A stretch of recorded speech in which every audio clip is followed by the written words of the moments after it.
Assalamualaikum warahmatullahi wabarakatuh. Waalaikumsalam. Terima kasih atas kehadiran teman-teman ya di sini. Mohon maaf sebelumnya eh, mendadak mungkin ya infonya karena memang sekarang ini serba cepat. Maksudnya informasi harus segera disampaikan juga ke mahasiswa dari universitas, terus dari universitas ke fakultas atau kampus daerah, nanti kampus daerah ke prodi, prodi bertugas melaksanakan ke rekan-rekan mahasiswa. Begitu ya. Jadi saat ini informasi sangat banyak sekali, terutama MPKM. Ya, saya kira teman-teman mahasiswa sudah cukup apa ya, banyak sekali info baik dari media sosial, WhatsApp, Telegram dan sebagainya. Nah, di sini prodi tujuan utamanya adalah untuk sosialisasi P2MP. P2MP itu salah satu kegiatan MPKM UPI yang nanti akan disampaikan lebih lanjut oleh Pak Imawan. Jadi sebagai pembukaan awal saya sampaikan bahwa sederhananya atau garis besarnya bahwa teman-teman mahasiswa terutama semester 7 itu diminta gitu ya, atau sebaiknya mengikuti MPKM. MPKM Merdeka Belajar Kampus Merdeka ya, mulai dari kampus mengajar, MSIP, kewirausahaan, ataupun kalau nanti ada lagi penelitian dan sebagainya, itu yang dikti. Nah, jadi saya harap teman-teman semester 7 itu semuanya apply di MPKM yang dikti ya, yang sekarang ini MSIP. Nah, dikarenakan MPKM dikti itu seleksi begitu ya, ya harapannya semua lolos begitu. Tapi mungkin ada yang beberapa teman di antara kita ada yang tidak lolos. Nah, nanti bisa mengikuti MPKM yang UPI. Jadi UPI itu punya beberapa kegiatan MPKM, di antaranya yang pertama itu adalah P3K terkait kependidikan ya. Kalau dulu namanya PLSP. Kemudian ada P2K profesional keilmuan, ini ke arah magang gitu. Lalu P2MP. Ya, ini pengabdian masyarakat atau KKN dulu namanya. Jadi sekarang disebutnya P2MP. Yang nanti akan dijelaskan lebih lanjut. Kemudian untuk semester 5, ini kami juga mengundang semester 5 ya. Untuk semester 5 itu eh, tidak dilarang begitu ya. Jadi kalau mau ikut MPKM silahkan, tidak pun juga tidak masalah. Nah, jadi kalau semester 5 yang ikut MPKM itu dipersilahkan, hanya nanti pas kontrak IRS, nah nanti saya jelaskan juga di belakang, silahkan mengontrak mata kuliah semester 7 gitu ya. Jadi semester 5 itu sunnah begitu ya, semester 5 itu. Mau ikut silahkan, tidak pun juga tidak masalah. Misal mau fokus di perkuliahan dulu. Kemudian semester 7 ini yang kita dorong untuk ikut MPKM. Jadi harapannya punya banyak kegiatan di luar kampus sehingga lulus nanti punya banyak keterampilan atau skill yang bisa mendukung kompetensi ya. Jadi tidak hanya seorang sarjana pendidikan biasa tapi punya nilai tambah dari kegiatan MPKM ini. Itu saja saya kira untuk mempersingkat waktu saya persilahkan Pak Imawan untuk langsung melakukan sosialisasi P2MP itu apa dan kira-kira nanti bagaimana teknis pelaksanaannya. Terima kasih. Terima kasih Pak Ferry. Apakah suara saya terdengar?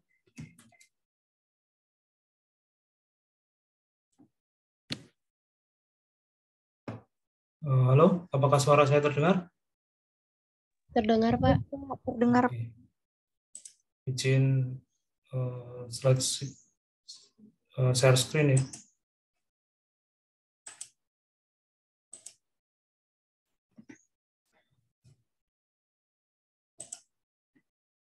Terima kasih. Assalamualaikum warahmatullahi wabarakatuh. Atas waktu dan tempatnya tadi sudah dibuka oleh Pak Ferry, ya, kebetulan. Kali ini saya diberi mandat ya untuk menjelaskan sosialisasi tentang program pemberdayaan masyarakat berkelanjutan. Ya. Kenapa penting urgensinya? Ya, saat ini beberapa teman-teman yang mungkin sekarang sedang mengerjakan KKN tematik ataupun KKN reguler ini diharapkan mampu melanjutkan ke program selanjutnya di KKN tematik yang sedang dikerjakan mungkin ya. Sama saja kita sedang menilik ataupun melihat potensi ataupun beberapa permasalahan ya yang ada di masyarakat dan bisa diangkat menjadi program tentunya yang berkorelasi dengan program pemberdayaan masyarakat ini. Untuk mengawalinya, latar belakang program bisa kita lihat di sini.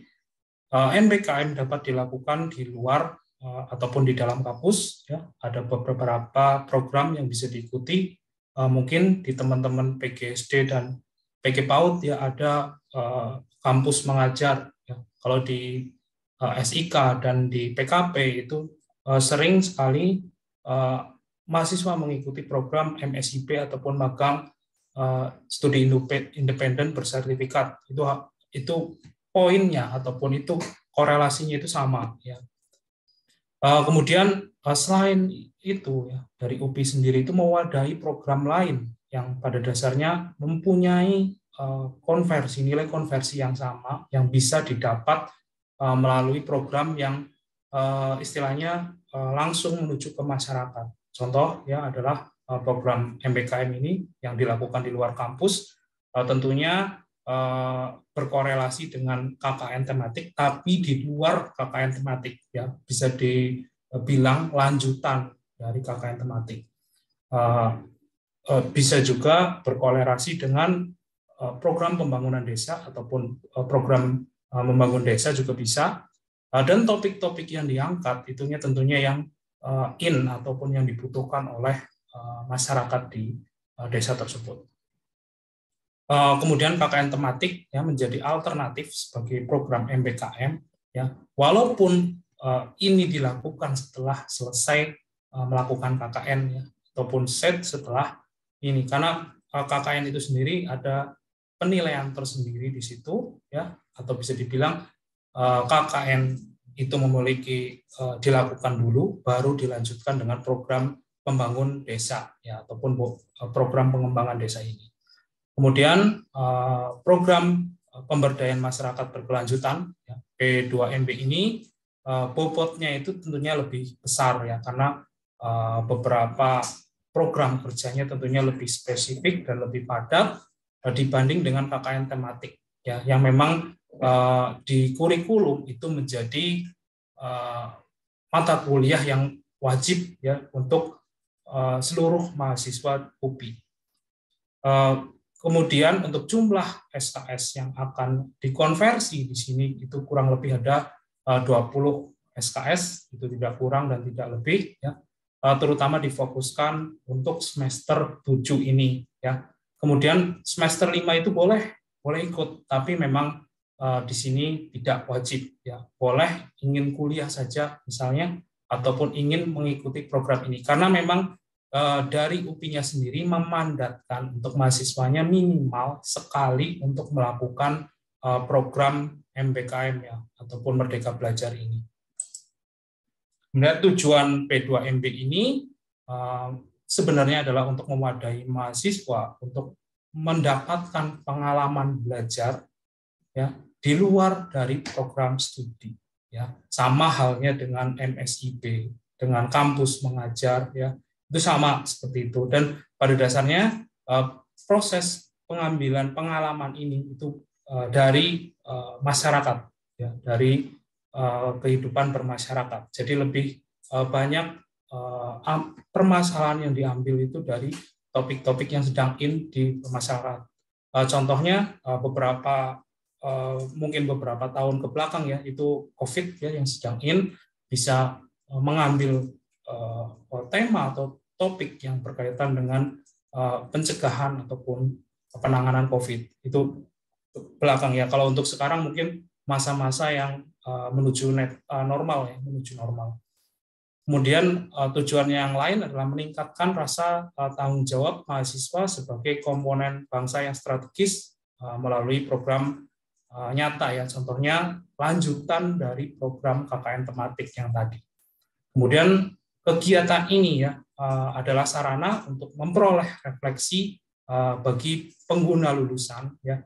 Mungkin juga sebagai sarana agar prodi ataupun agar universitas ataupun UPI itu lebih dikenal di masyarakat ya, dan tentunya feedback-nya akan positif di sini. Kemudian bisa dilihat juga di sini manfaat bagi beberapa pihak dari berlakunya program P2MB ini untuk mahasiswa itu sendiri, karena memang dari mandat universitas minimal mahasiswa itu melakukan 1 kali program Merdeka Belajar.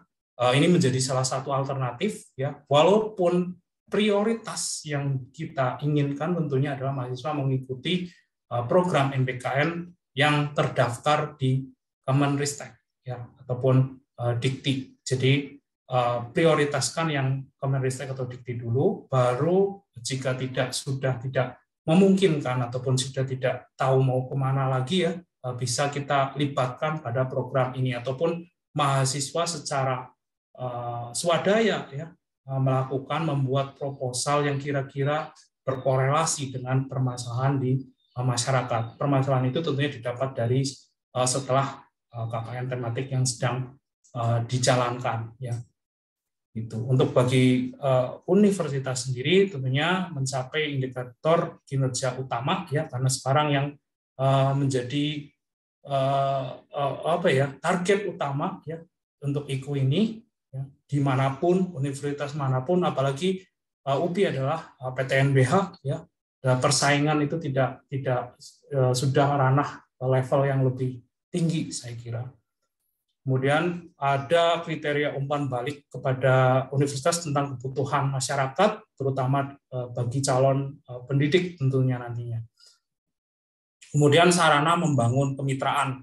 Kemitraan itu bisa didapat dari masyarakat ya, ataupun dari swasta gitu. Untuk mitra tersendiri ya, mitra baik itu mitra dari masyarakat ataupun mitra yang berkecimpung di bidang kewirausahaan, tentunya memperoleh bantuan berupa pemikiran, tenaga, metode efektif, efisien tentunya dalam menangani beberapa permasalahan yang ada di masyarakat gitu, ataupun yang sedang berlangsung pada proses berlangsungnya usaha dan lain sebagainya. Tidak hanya usaha saja, bisa saja meranah kesehatan ya gitu, ataupun lingkungan itu juga bisa diterapkan pada program ini. Kemudian bentuk kegiatan ada 3 jenis di sini dalam bentuk kegiatan P2MB ini yang dirancang ataupun diakomodasi pada 3 program. Jadi terserah ya teman-teman yang nantinya ya tentunya prioritas utama tetap ya program MSIP ataupun MBKM yang terdaftar di Kemenristek Dikti di situ. Kemudian untuk program yang bisa menjadi pilihan di sini, contoh adalah program membangun desa. Program ini korelasi sekali dengan KKN tematik ya. Setelah melakukan KKN, tentunya kita bisa melanjutkan untuk program kerja selanjutnya yang bisa dikonversi ke dalam bentuk SKS besar 20 SKS. Kemudian bisa juga program kemanusiaan ya, di sini tentunya nanti ada beberapa rincian terkait dengan apa sih yang bisa disebut dengan program membangun desa, program kemanusiaan, dan yang ketiga adalah program bela negara ya. Program bela negara bukan kita disuruh berperang ya, misalnya warga Rusia disuruh berperang ke Ukraina, bukan seperti itu ya. Kita berperang dengan Malaysia ya misalnya ya, bukan seperti itu ranahnya. Tapi yang jelas bela negara itu seperti kepedulian ya terhadap eksistensi negara ya. Di sini ada beberapa kriteria atau pengertian dari program 1 atau kegiatan membangun desa. Program kegiatan membangun desa ini adalah kegiatan yang dilakukan mahasiswa melalui partisipasi dalam pengentasan kemiskinan, ya, peningkatan taraf kesehatan, kemudian taraf pendidikan, ketahanan dan keamanan pangan, energi terbarukan, lingkungan, keanekaragaman hayati, mitigasi, dan ada banyak program lain yang bisa diterapkan untuk kriteria membangun desa. Program ini tentunya dikaitkan dengan permasalahan ataupun potensi yang tentunya, mohon maaf, potensi yang tentunya ada di dalam desa tersebut. Jadi tidak harus kita itu mengkaitkan, ya misalnya contohnya ingin membuat Ciracas Fashion Week, ya, yang jadi in sekarang ke dalam lokasi Ciracas yang pengganti Citayam, itu bukan seperti itu, ya. Kita lihat kembali potensi wilayah tersebut, lokasi tersebut, ya, apakah memang layak untuk diterapkan program yang kalian inginkan atau tidak, ya. Tentunya program ini nantinya ada bimbingan, ya, ada konsultasi dengan dosen juga di situ, kemudian ada peran LPPM yang nantinya mungkin akan diadakan sosialisasi lebih lanjutnya selain dari prodi itu sendiri. Gitu.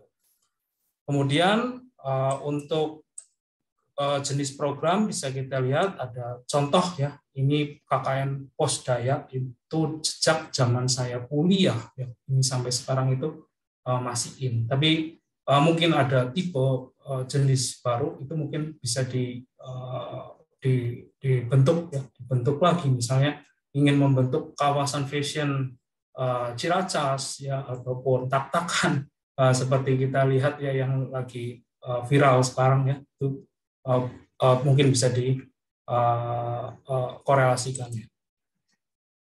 Oke, untuk yang kedua adalah proyek kemanusiaan. Dalam proyek ini tentunya adalah terkait dengan pembelajaran yang melatih mahasiswa untuk mengembangkan sikap kepedulian dan kepekaan sosial melalui kegiatan yang bersifat terprogram dan melembaga. Ya.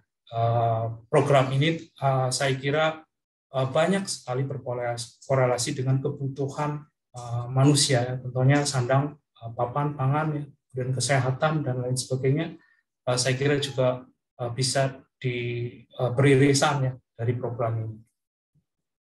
Kemudian ada program bela negara, ya, pengertian dari arti luas dari program bela negara bukan berarti kita disuruh berperang ataupun kita dalam masa siaga untuk berperang, itu tidak seperti itu, ya. Yang jelas program ini berkaitan dengan menjaga eksistensi NKRI, ya, ataupun berdasarkan Pancasila dan Undang-Undang yang menjamin kelangsungan bangsa dan negara. Contoh dari bentuk kegiatan yang berkaitan dengan bela negara, contoh latihan dasar kepemimpinan, saya kira sudah banyak diterapkan, ya. Beberapa teman-teman kan mungkin ada yang aktif di OSIS, ya, ataupun di kegiatan ekstrakurikuler lain, ya. Saya kira bisa dikaitkan dengan program bela negara ini. Ini untuk kedudukan P2MB, ya, dalam kurikulum tentunya berkaitan dengan kurikulum yang ada di program studi, terutama karena memang ada sedikit modifikasi, ya, mandat dari menteri yang mengharuskan mahasiswa untuk memperoleh pengalaman di luar program studi, dan program itu akan dikonversi, ya, dengan nilai yang ada di dalam prodi. Ya. Saya kira program itu bisa dilakukan pada semester 6 dan semester 7, dan minimal mahasiswa itu melakukan 1 kali dalam reguler perkuliahan. Untuk program MBKM di UPI sendiri, ya, ini program alternatif, ya, bukan program utama ataupun prioritas, ya. Kalau misalnya ada yang ditanya, Pak, saya kebetulan keterima di program MSIB A, B, C, gitu, lupakan untuk program seperti ini, ya. Ini untuk teman-teman yang memang ingin, ya, berkeinginan ataupun kan ini merdeka ya, merdeka, tapi anehnya diwajibkan gitu. Jadi saya cukup mind blowing ya di situ.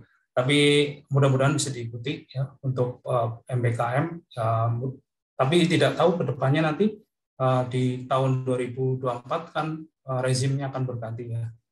Mungkin sebagai pengalaman saja ya, di era ini bisa mengikuti kegiatan yang memang diakui tapi di luar kampus gitu. Jadi kelebihannya adalah seperti ini di era ini gitu. Mungkin nanti kalau berganti pemerintahan itu akan berbeda lagi di situ nanti programnya. Mungkin tidak hanya di dalam negeri ataupun di luar negeri ya.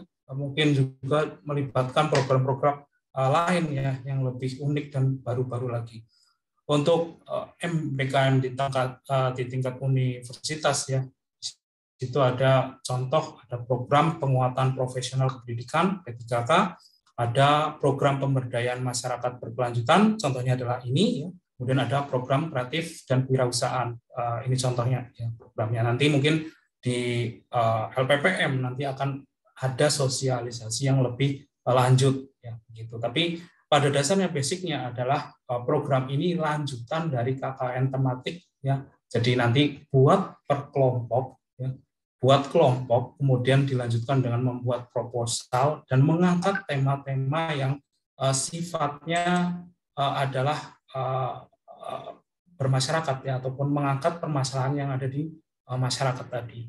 Kemudian ada program mandiri untuk penguatan profesional ilmuwan ya. Ini salah satu programnya PMP2K kalau tidak salah ya, pernah dibahas ataupun direalisasi oleh Pak Agung ya untuk pembuatannya ataupun inisiasinya. Nanti mungkin ada kelanjutannya ya dari Kodi. Gitu.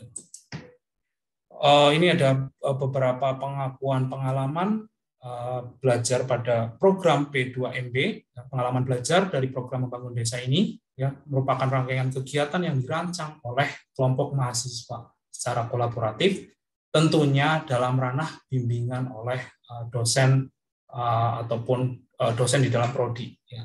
Kemudian rancangan kegiatan membangun desa dilakukan sejak masih di kampus sampai beberapa hari di desa. Dan mungkin saja time ataupun jadwalnya ya, penjadwalannya itu tergantung dengan program yang dilakukan. Ya. Mungkin sampai terlaksana, ya, kemudian planning, kemudian eksekusi hingga terjadinya kegiatan gitu. Kemudian program dikemas dalam bentuk proposal dan bahan tayang ya, bisa disosialisasikan juga ke masyarakat baik verbal ya ataupun menggunakan media lain di situ.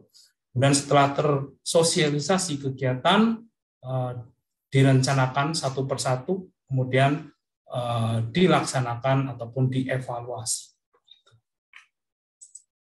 Kemudian pengalaman belajar proyek kemanusiaan tentunya ada indikator tertentu. Yang jelas ini adalah program yang berbasis pada wilayah administratif, pedesaan ataupun perkotaan, bisa dilakukan dimanapun saya kira. Kemudian mahasiswa diajak untuk menumbuhkan kepedulian terhadap masalah yang dihadapi masyarakat ya, dalam ranah ataupun kontekstual tertentu. Kemudian hampir sama, seluruh program ini bernilai konversi sebanyak 20 SKS di luar dari program KKN tematik yang mungkin sedang dijalankan oleh teman-teman di angkatan 2019. Kemudian pengalaman belajar bela negara ya, ini bisa mengikuti program yang diselenggarakan oleh pihak eksternal yang bermitra dengan UPI. Ya, mungkin saja di sini kan ada Kopassus ya. Mungkin ada program bela negara bersama dengan Kopassus ya, nanti bisa dibuat ataupun disosialisasikan ataupun direncanakan oleh mahasiswa ya di sini ataupun kelompok mungkin mahasiswa dari Kamda Serang ya, tidak harus PKP juga ya, tapi bisa antar ataupun lintas prodi di situ. Berkolaborasi dengan mitra tertentu yang menyelenggarakan bela negara ya. Kemudian ada di sini sekelompok mahasiswa bersepakat mengajukan program bela negara. Ini prosedur pelaksanaannya tentunya dimulai dengan kita login tentunya dengan akun dari LPPM, ya, kemudian kita membuat akun tentunya, kemudian kita mengisi beberapa berkas administratif, contoh lokasi kegiatan, kemudian memilih tema, kemudian beberapa pilihan lain yang ada di prosedur pendaftaran, ya, sampai beberapa mungkin input proposal ataupun input nantinya input unggah foto ataupun laporan juga di situ. Kemudian tahapan pelaksanaan bisa kita lihat di sini, mulai dari prosedur pendaftaran, ya, hingga pembuatan proposal, kemudian berdiskusi dengan DPL ataupun berdiskusi dengan dosen pengampu pendamping, ya, di situ, ya, hingga nanti mungkin ada sosialisasi lebih lanjut dari LPPM. Yang jelas mungkin dari sekarang teman-teman harus menyiapkan beberapa program yang berkorelasi dengan permasalahan yang ada di masyarakat, terutama menyambung dari proses KKN tematik yang sedang teman-teman 2019 yang sedang dilakukan. Untuk pihak yang terkait dalam program ini tentunya dinaungi oleh LPPM yang berperan sebagai pengelola program, kemudian ada kampus atau kampus daerah atau fakultas di sini yang menerbitkan surat rekomendasi, ya, atau tanda tangan oleh direktur ataupun dekan, ya, di sini. Kemudian ada program studi yang tentunya memiliki tugas seperti sekarang mensosialisasikan, kemudian mendata mahasiswa sebagai calon peserta, kemudian mengajukan dosen sebagai pembimbing ataupun pendamping lapangan nanti, ya. Kemudian ada dosen pembimbing tentunya memiliki tugas menjadi konselor, ya, nanti memberi saran, ya, ataupun memberi ide. Kemudian ada mahasiswa yang memiliki tugas untuk mengikuti proses tahapan planning sampai berakhirnya program. Kemudian ada mitra, tentunya mitranya berasal dari masyarakat, ya, ataupun beberapa mitra yang terkait pada 3 program yang telah saya jelaskan di atas tadi. Kemudian ketentuan untuk mengikuti P2MB, ya, di sini program P2MB dilaksanakan dalam 1 semester penuh, ya, bisa dibilang sudah tidak menginjakan kaki di kampus, ya, mungkin di situ, ya, dan di situ selama 1 semester penuh melakukan kegiatan dan namun didampingi oleh dosen pendamping, ya, nantinya, ya. Kemudian dikonversi penuh sebanyak 20 SKS di sini, dan mengikuti kalender akademik, ya, waktu penawaran program hingga berakhirnya masa programnya itu mengikuti kalender akademik di sini. Kemudian mahasiswa yang akan mengikuti program ini, ya, melakukan kontrak MK, ya, yang nanti ada beberapa kontrak yang mungkin akan ditawarkan, ya, untuk teman-teman yang wajib untuk teman-teman angkatan 2019 ini. Kemudian tentunya memiliki lokasi tempat program P2MB yang tentunya bisa beririsan ataupun bisa berlanjut, ya, dengan proses KKN tematik yang sedang dilakukan mahasiswa. Kemudian persyaratan mengikuti P2MB, IPK minimal 2,5, ya. Kemudian ada beberapa persyaratan, tentunya sehat, alhamdulillah, ya. Mungkin teman-teman di sini sehat semua, ya. Kemudian mengisi beberapa surat kesanggupan berkeberkasan, kemudian ada melampirkan proposal dan memiliki surat pernyataan dari mitra. Ya, ini yang harus dipenuhi tentunya. Kemudian ada proses konversi. Untuk prodi PKP itu sendiri, proses konversinya secara tidak langsung ataupun indirect, ya, di sini. Proses indirect ini maksudnya adalah konversi yang dikontrak itu sesuai dengan mata kuliah kalian program studi. Jadi bukan kita mengadakan mata kuliah baru, ya, yang berkaitan dengan mungkin bela negara ataupun pemberdayaan masyarakat, bukan, ya, tapi kita mengkonversi sesuai dengan MK yang ada di program studi, terutama MK bidang keahliannya di situ. Untuk MK pilihan untuk mahasiswa semester 5 dan semester 7 ya, ini diikuti oleh mahasiswa semester 5 dan semester 7, tapi diwajibkan oleh mahasiswa semester 7. Oke. Untuk konversi ini mungkin nanti akan dijelaskan lebih lanjut oleh Pak Ferry ya. Nanti ya. Mungkin sampai di sini saja. Saya kembalikan ke Pak Ferry.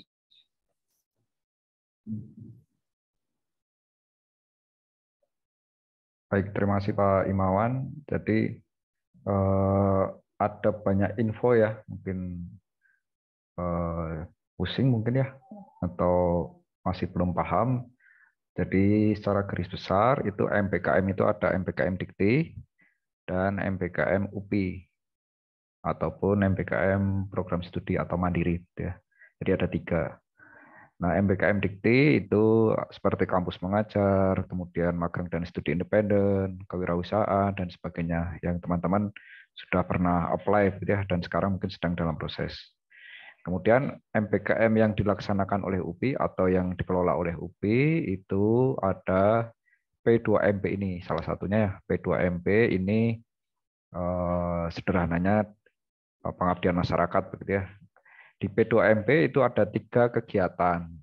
Tadi ada bela negara, ada proyek kemanusiaan, ada KKN tematik gitu ya. Nah, selain P2MP ada juga tadi sempat disinggung ada P3K yaitu profesional kependidikan, ini di sekolah gitu ya. Kemudian ada juga kewirausahaan, tadi namanya PKK kalau nggak salah, kewirausahaan dan kreatif. Nah, jadi ada Dikti, ada UPI. Nah, jadi teman-teman fokusnya pertama atau prioritas pertama, tadi ada yang di slide juga. Prioritas pertama itu adalah mendaftar di Dikti terlebih dahulu, ya, seperti yang sudah dilakukan oleh teman-teman ini 2019 maupun 2020. Apply yang Dikti. Nanti kalau tidak lolos atau memang sudah tidak bisa ikut yang Dikti atau memang tertarik ikut yang UPI, nah itu dipersilahkan gitu ya, ikutnya yang UPI. Nah, UPI juga ada beberapa macam, salah satunya P2MP ini yang sedang kita jelaskan. Nah, slide-nya Pak.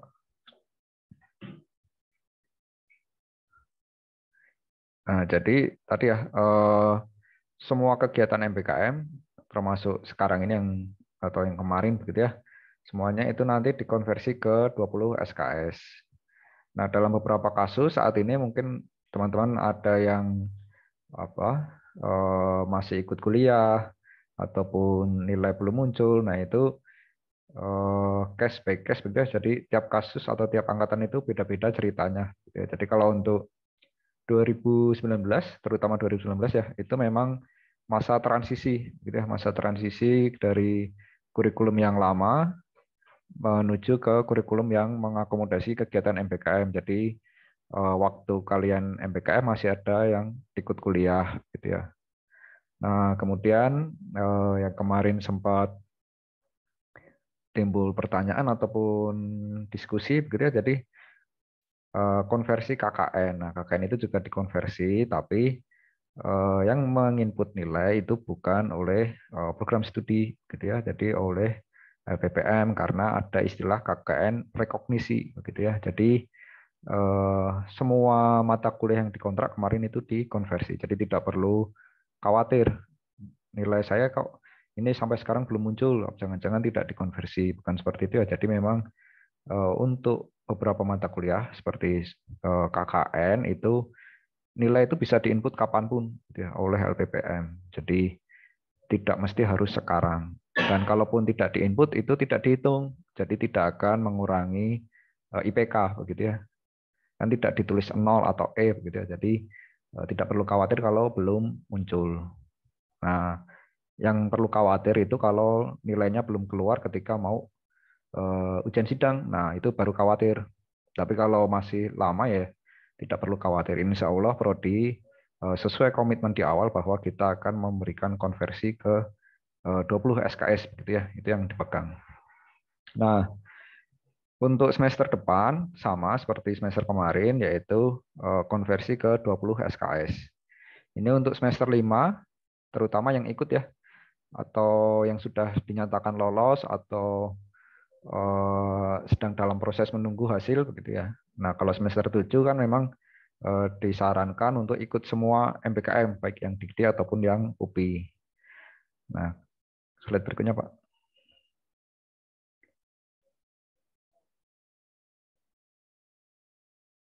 Nah, tadi ya sempat disinggung, jadi kurikulum yang terbaru 2019 itu mengalami transisi ya.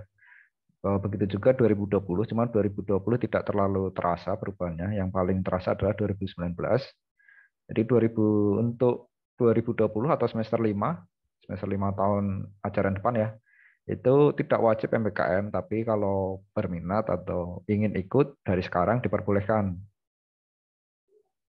Karena siapa tahu tadi yang dikatakan Pak Imawan, setelah 2024 mungkin programnya akan berubah lagi. Gitu ya. Jadi mumpung saat ini ada penawaran seperti ini atau program seperti ini dari kementerian, silahkan diikuti. Nah, siapa tahu nanti tahun depan sudah berubah lagi kebijakannya. Gitu ya. Jadi ini peluang emas bagi teman-teman semuanya ini. Kemudian nanti mahasiswa semester 5 atau 2020 yang ikut MPKM itu nanti mengontraknya mata kuliah semester 7. Jadi pas semester 5 itu nanti masuk di semester 7, ngontraknya semester 5. Jadi khusus 2020 yang ikut MPKM ditukar begitu ya, ditukar antara mata kuliah semester 5 dan semester 7-nya. Jadi yang dikonversi itu semester 7-nya, bukan semester 5-nya. Gitu ya. Nah, kemudian yang dikonversi itu mata kuliah pilihan atau mata kuliah yang ditentukan oleh prodi. Tentu karena ini masih transisi, gitu ya, terutama 2019 dan 2020. Jadi kita tidak bisa menggeneralisir mata kuliahnya.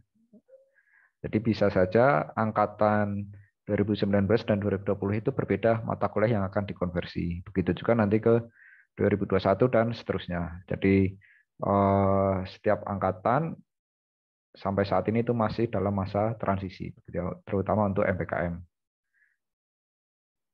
Nah, berikutnya untuk mata kuliah semester 5, jadi semester 5 yang ikut MPKM, jadi yang sudah dipastikan lolos, gitu ya, atau yang kalau masih menunggu, misal sudah harus mengontrak IRS, itu kontraknya semester 5 dulu, gitu ya. Nanti kalau sudah dinyatakan lolos MPKM baru melakukan revisi IRS. Nanti revisi IRS-nya ke mata kuliah semester 7. Kemudian khusus semester 5 itu mengontraknya mata kuliah semester 7 yang paket A begitu ya, atau nanti di kode siaknya itu ada A7 gitu. Masih di atasnya, Pak. A7 begitu ya. A7. Jadi semester 5 jangan mengambil mata kuliah semester 7 yang kode kelasnya itu bukan A7. Nanti ada lagi kode yang lain gitu ya. Nah, nanti dicek mata kuliahnya adalah ini, ada listnya itu ya. Mulai dari pengendalian mutu sampai sistem dan teknologi aquaculture. Itu total 20 SKS. Ini saya ingatkan lagi, ini tidak ada perkuliahan begitu ya. Jadi kalau yang sudah mengontrak ini ya sudah tinggal ikut MSIP ya, tidak perlu khawatir nanti nilainya apa. Jadi nilai yang kami berikan itu mengikuti dari mitranya. Nah, mitra memang beragam ya, ada yang memberi nilai sesuai SKS yang dari kita, ada yang utuh satu gitu ya, bisa dipakai di semua. Nah, itu tergantung mitranya. Nah, jadi tidak ada kuliah. Jadi kalau semester 5 yang tidak ikut MPKM tapi mengontrak ini ya tentu nanti tidak ada kegiatan gitu ya. Tidak ada kegiatan, dan kalau tidak ada bukti yang bisa dilampirkan sebagai peserta MPKM tentu nilainya akan E begitu ya, atau 0. Jadi sekali lagi saya ingatkan ini khusus semester 5 yang ikut MPKM. MPKM-nya bisa dikti, bisa UPI ataupun kegiatan yang di luar kampus gitu ya. Yang jelas di kontraknya yang A7. Ini khusus semester 5 ya. Nah, kemudian berikutnya untuk semester 7 atau angkatan 2019 yang dikontrak adalah yang B dan C. Jadi nanti dicari di siaknya ada kode kelasnya itu B7 dan C7. Mata kuliahnya terlampir itu ya. Mulai yang B itu ada AMDAL sampai perencanaan spasial. Dan yang C7 juga mulai dari pengelolaan sampai perencanaan spasial. Nah, ini semester 7 kalau nggak lolos dikti bisa ikut UPI ya. Tadi ya juga disampaikan di awal. Khusus semester 7 itu hanya mengambil B dan C ya. Jadi jangan mengambil yang A. Kalau yang A itu saya kira teman-teman 2019 sudah ada yang mengambil mata kuliah itu. Nah, tapi kalau B dan C ini Prodi sudah mengecek, insya Allah tidak ada yang pernah mengambil. Nah, kalau nanti ada kasus ternyata ada Pak saya sudah mengambil mata kuliah ini sebelumnya begitu ya. Nah, itu dipersilahkan untuk lintas gitu ya. Jadi misal saya mengontrak mata kuliah di B7. Ternyata saya sudah pernah mengambil navigasi kapal perikanan sebelumnya di semester sebelumnya. Ya, itu kan 2 SKS ya. Nah, itu tinggal dicari di paket C yang 2 SKS. Ditukar saja begitu ya, ditukar. Nah, kalau terpaksanya tidak ada pilihan di paket C, baru nanti ke A. Gitu ya. Tapi kalau A itu rata-rata sudah diambil oleh 2019. Gitu. Jadi 2020 tadi paket A, 2019 itu paket B dan C. Begitu ya. Jadi untuk 2019 itu bebas memilih salah satu paket. Usahakan jangan lintas kecuali sudah pernah mengambil. Nah, kemudian pastikan juga yang diambil itu sudah 20. Jangan kurang, jangan lebih gitu ya. Pastikan 20.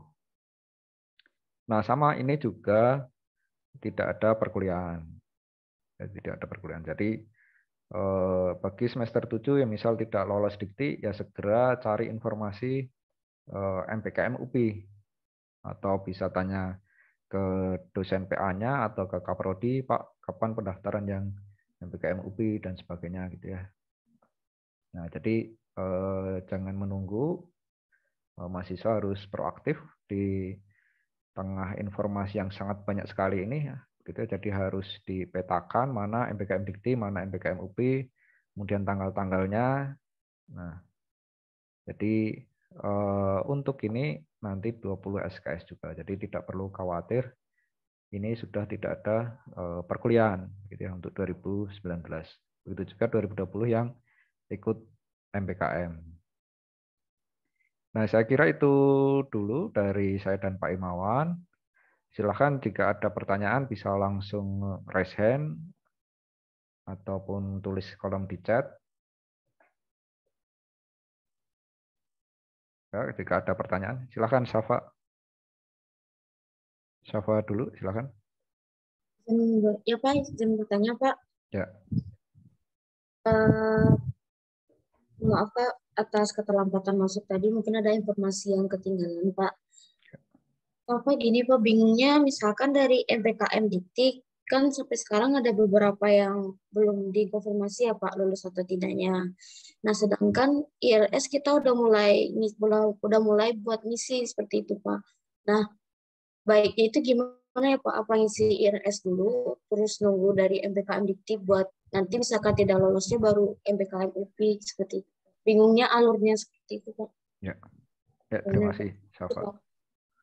Nah, untuk semester 7, kalau semester 7 tidak perlu apa ya,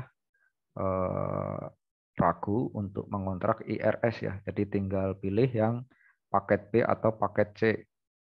Nah, nanti misal ternyata tidak lolos yang dikti, ya berarti tinggal cari yang UPI. Nah, misal nanti yang UPI ternyata ada seleksi begitu ya. Saya kurang tahu ada seleksi atau tidak. Nah, misal ternyata ada seleksi juga yang UPI dan ternyata tidak lolos lagi. Ya udah nanti Prodi akan membantu untuk mencarikan gitu ya. Nanti dibantu juga oleh mahasiswa yang bersangkutan. Jadi untuk semester 7 silakan kalau mau IRS gitu ya, tinggal dipilih paket B dan paket C. Kemudian pastikan belum pernah mengambil. Kalau sudah pernah mengambil, cari mata kuliah di paket lain. Pastikan juga 20 SKS gitu ya, karena mungkin siapa tahu dosen PA-nya terlewat. Nah, soalnya ada kasus juga tapi ini adik tingkat ya, di 2020 atau 2021 saya lupa, mengambil mata kuliah yang sama gitu ya di SP ini. Nah itu kan padahal nilainya sudah bagus, tapi dia mengambil lagi. Nah itu kan apa ya, membuang waktu gitu ya. Nah jadi jangan sampai keliru gitu. Itu Syafa. Jadi silakan saja kalau mau IRS, tidak perlu ragu atau tidak perlu menunggu yang dikti. Pokoknya 2019 itu ikut MPKM gitu ya. Entah nanti ikut yang dikti, entah ikut yang UPI ataupun nanti oleh prodi gitu ya. Gitu Syafa. Bisa dipahami Baik, ya? baik. Terima kasih Pak. Ya. Silakan ada lagi. Tadi sepertinya Fitri Ratnasari, PSN tadi. Iya Pak, Ya, gimana? sebelumnya izin bertanya Pak terkait semester 7 kan memilih paket B sama C. Nah, kan di sana sudah tertera ada MK-nya. Dan di sebelumnya di semester 5, semester 4 apa semester 5 gitu, ada MK yang belum diambil gitu Pak. Itu apakah harus ngambil yang paket C aja atau dibarengin yang paket yang sebelumnya yang belum diambil Pak? Yang 2 SKS itu. Ya, terima kasih Fitri. Nah, ini saya dulu juga pernah menyampaikan mungkin di kelas apa ya, salah satu kelas di 2019 juga. Nah, jadi begini, untuk MPKM baik di semester 6 dan semester 7 itu tidak ada perkuliahan. Nah, itu yang perlu digarisbawahi ya. Kalau kemarin ada perkuliahan itu memang karena kondisi darurat atau masih masa transisi begitu ya. Jadi kalau Fitri nanti ikut MPKM mengambilnya paket B atau C saja gitu ya. Jadi tidak perlu memasukkan mata kuliah lain.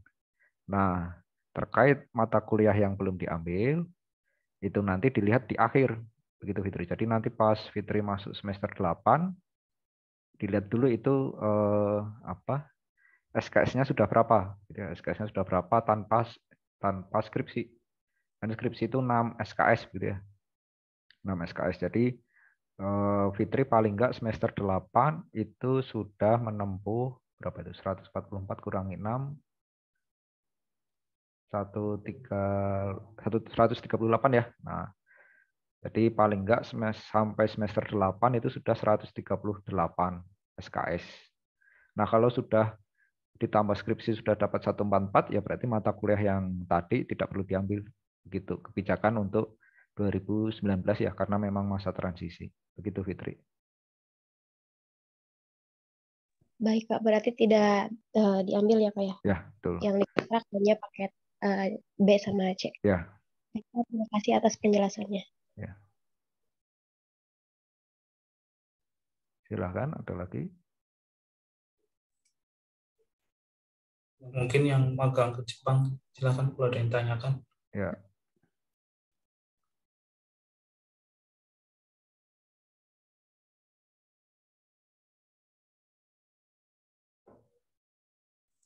Atau yang semester 5 nih, ya, yang mau semester 5, silakan kalau ada yang tanyakan.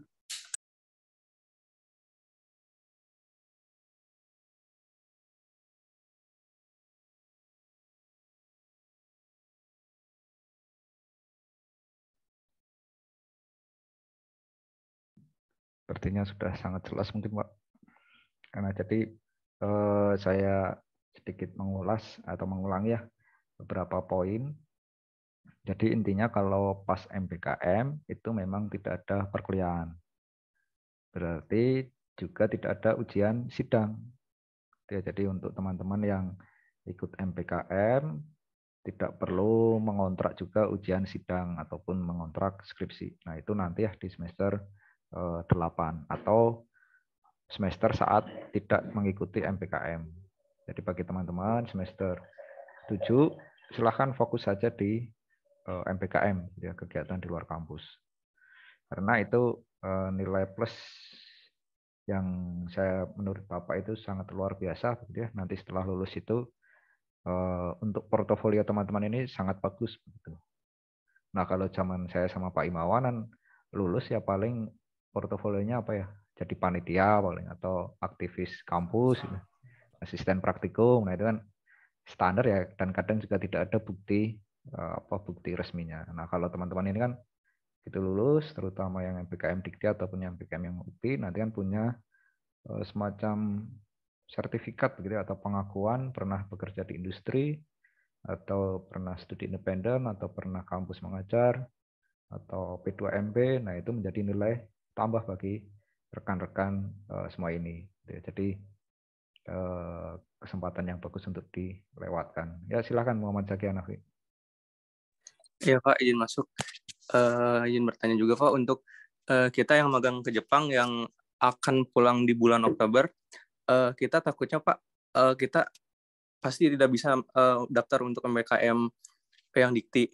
Nah, untuk MBKM yang UPI itu kan terakhir untuk terakhir pelaksanaannya kapan Pak? Kan kita pulang Oktober gitu Pak. Takutnya nggak bisa gitu Pak. Terima kasih Pak. Ya, terima kasih Muhammad Zaki Hanafi. Nah, untuk teman-teman yang di Jepang yang pulangnya masih antara Oktober atau September begitu ya.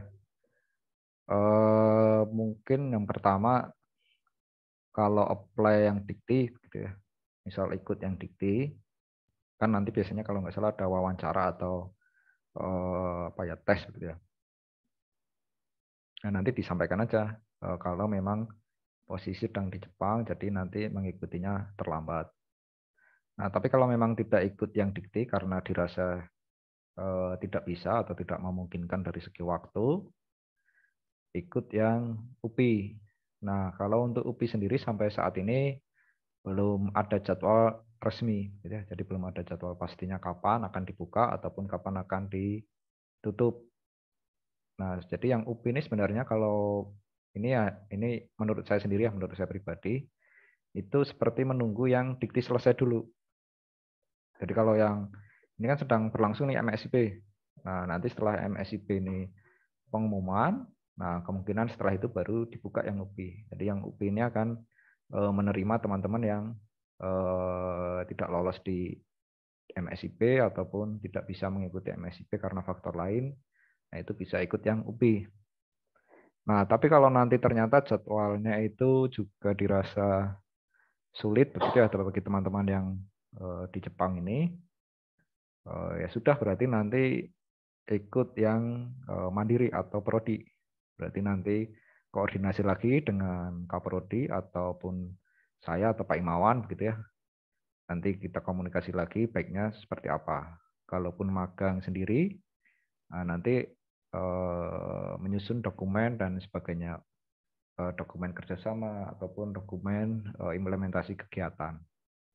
Nah, itu yang harus dipersiapkan. Jadi tidak perlu khawatir kalau mau mencoba yang Dikti juga dicoba saja gitu ya. Misal nanti pas ada wawancara disampaikan posisi sedang di Jepang. Jadi kalau misal magangnya luring, berarti baru bisa bergabung agak terlambat bagaimana. Gitu.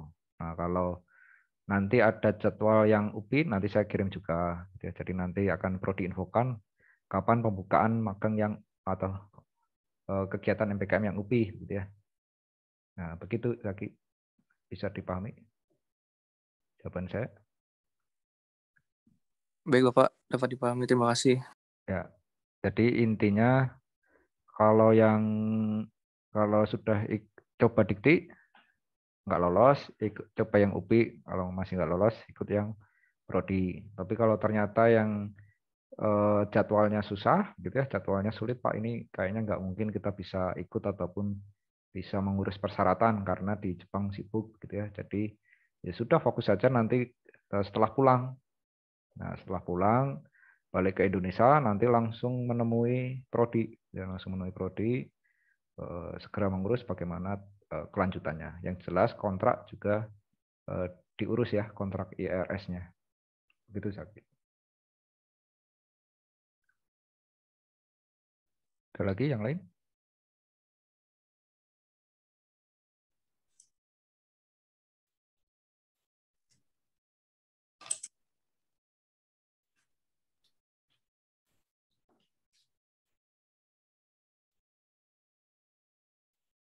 Silakan Herdiawan.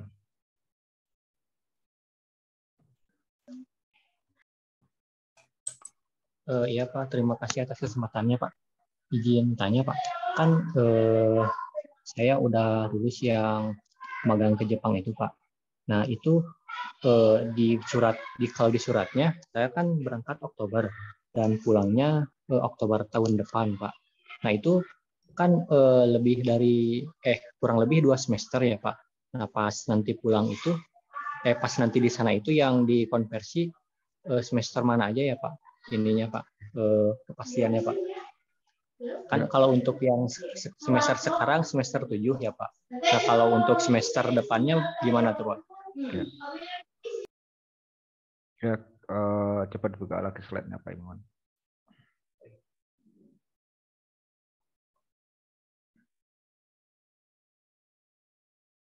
Naik ke atas Pak, yang nomor 21 atasnya lagi. Nah, jadi begini Herdi ya, MPKM itu kan di kurikulum itu semester 6 dan 7. Jadi kalau Herdiawan ini kan sekarang semester 5 ya? Semester 5, berarti kan ya, Pak, 5. Nanti mengontraknya semester 7. Berarti semester depan mengontrak semester 6. Sama, semester 6 itu nanti juga ada mata kuliah pilihan. Jadi tidak perlu khawatir begitu ya. Ini prodi berbaik hati kalau untuk yang Jepang ini sebenarnya ya. Karena sebenarnya yang Jepang itu nggak sampai 20 SKS gitu. Tapi karena kita melihat beban dan jarak yang nggak mungkin bisa bolak-balik ya. Jadi ya sudah begitu, ini dengan kebaik-hatian kebijakan Pak Imawan ini begitu ya. Jadi yang Jepang ini nanti tinggal mengontrak semester 6. Semester 6 itu sama, nanti ada mata kuliah pilihan lagi. Yang penting membayar UKT ya. Membayar UKT biar bisa kontrak. Jadi meskipun di Jepang itu bukan berarti sudah tidak perlu bayar UKT, tidak perlu mengontrak lagi. Kalau tidak dikontrak ya nanti bagaimana kita konversi gitu ya. Jadi sebelum berangkat ini kontrak semester 7, nanti masuk semester 6, jangan lupa di sana nanti minta tolong yang di Indonesia untuk mengontrakkan semester 6. Atau kalau di sana bisa melakukan ya dilakukan di sana. Tapi kan kayaknya harus pembayarannya agak sulit kalau dilakukan di Jepang gitu ya. Jadi nanti minta tolong yang di sini untuk membayar yang semester 6 biar bisa kontrak di semester 6. Nah, pas pulang itu berarti nanti sudah masuk semester 7 perkiraan ya. Nanti pas semester 7 kemungkinan agak terlambat, yaitu nanti silahkan komunikasi dengan dosen pengampu mata kuliahnya masing-masing. Jadi nanti di semester 7 mengontrak mata kuliah semester 5. Nah, tapi kan mungkin sudah agak terlambat begitu ya. Mungkin kalau Oktober kan berarti mungkin sudah 8 pertemuan. Nah, itu juga perlu dikomunikasikan yang bagus sama dosen-dosennya ya.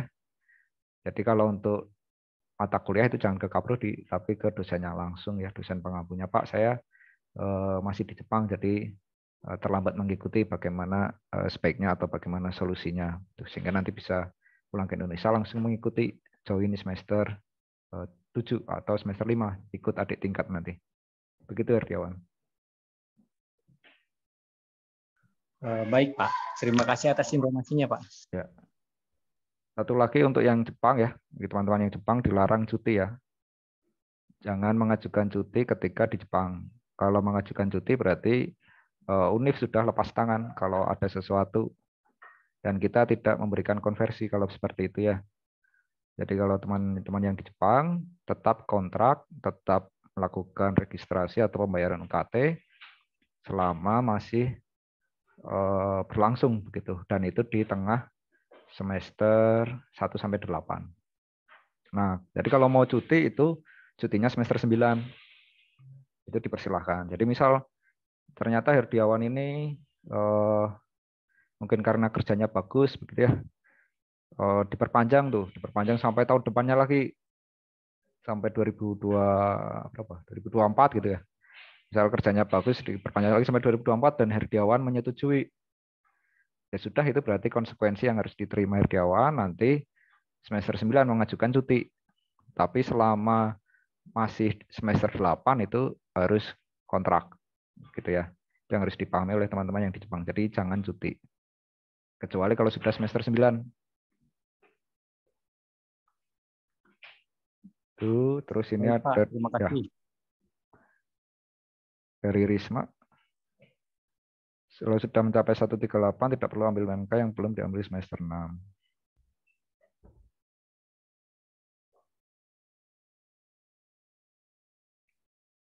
Nah, kalau micro teaching itu eh, genap ya dia, genap.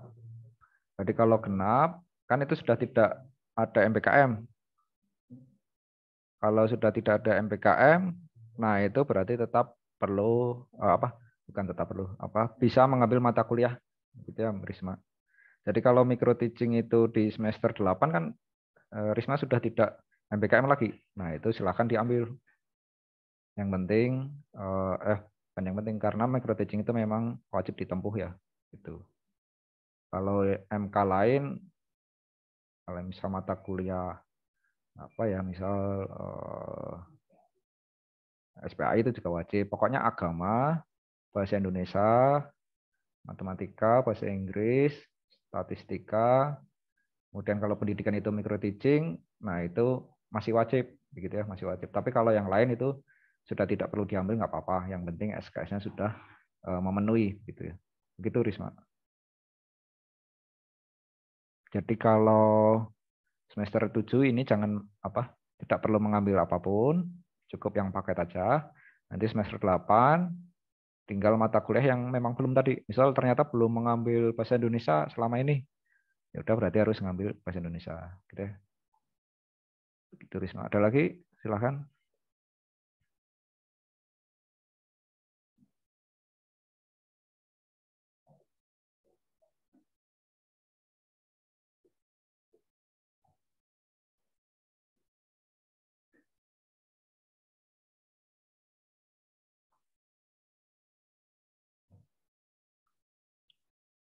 Lagi.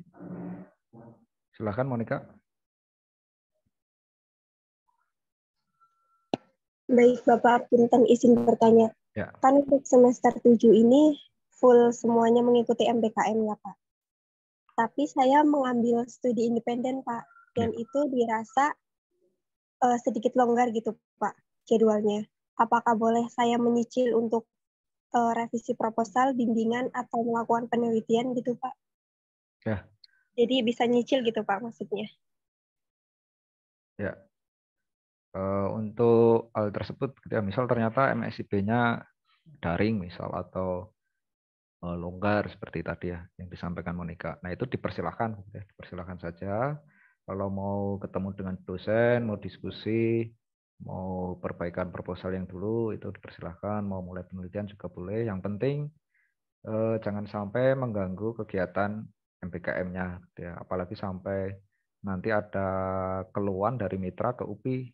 Nah, nanti kalau sudah ada keluhan mitra ke UPI, nah ini ternyata mahasiswanya apa nggak pernah ikut itu. Nah, itu mungkin nanti bisa jadi catatan ke kita. Ataupun nanti ternyata berpengaruh ke nilai kalian. Kemarin itu di prodi sebelah ya, prodi sebelah itu ada yang ikut MSIP, salah satu nilainya itu dapat E atau D begitu. Nah itu ketika dikonversi ya kan kita mengikuti aja dari mitra begitu ya. Ya kita tulis E atau D itu bukan prodi PKP ya, prodi sebelah. Jadi ada yang seperti itu. Nah itu mungkin karena tadi dia tidak pernah hadir atau tidak pernah itu. Jadi ya silahkan, tapi yang pinter-pinter manajemen waktu gitu ya.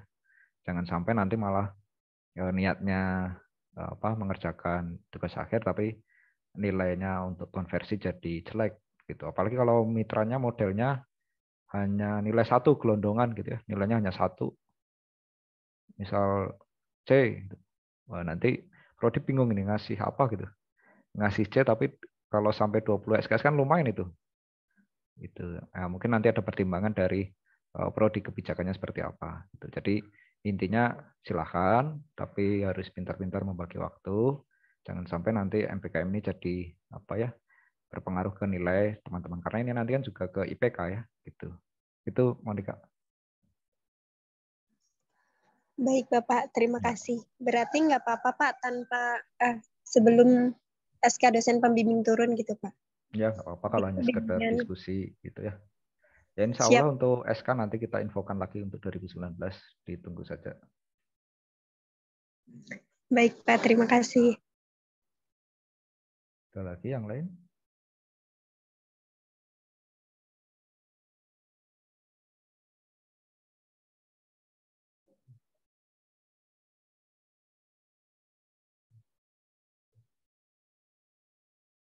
Kalau sudah tidak ada, mungkin kita cukupkan ya sampai di sini. Nah, ini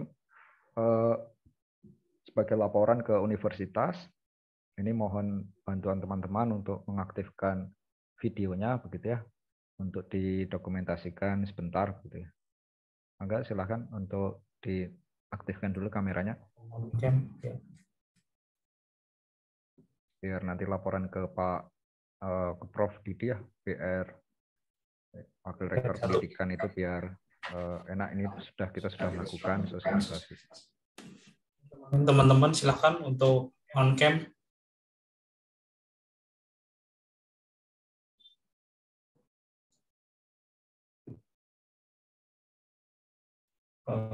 Oke. Saya ini Pak. Oke. 1, 2, 3. Slide selanjutnya belum. Pak.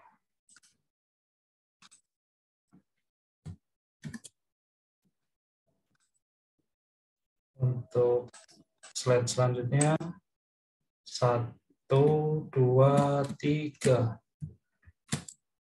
Ya, terima kasih. Terima kasih teman-teman sudah menyediakan waktunya untuk hadir di sela-sela kesibukan KKN ataupun agenda yang lain mahasiswa. Saya kira mahasiswa saat ini banyak kegiatan ya. Jadi mohon maaf kalau tadi agak mendadak, tapi ini untuk kebaikan bersama. Jadi kita sampaikan dulu bahwa kegiatan MBKM itu sepenuhnya dikonversi, itu komitmen prodi. Jadi tidak perlu khawatir. Kalaupun nilai belum muncul atau ada nilai yang belum muncul, tapi itu dari prodi, nah itu silakan dikomunikasikan. Seperti kemarin ada kasus salah satu rekan di 2019 ternyata nilainya belum muncul sampai kemarin itu ya. Nah itu terus kita tangani dalam 1 hari selesai. Jadi kalau yang nilainya belum muncul, kecuali KKN ya, KKN kita hanya memberikan masukan atau rekomendasi penilaian ke LPPM, tapi nanti yang menginput nilai atau memutuskan nilai itu adalah LPPM, gitu ya. Jadi tidak perlu khawatir nanti nilainya tidak keluar. Yang perlu khawatir itu kalau menjelang ujian sidang ternyata nilainya belum keluar. Nah itu yang perlu khawatir gitu ya. Nah itu saja.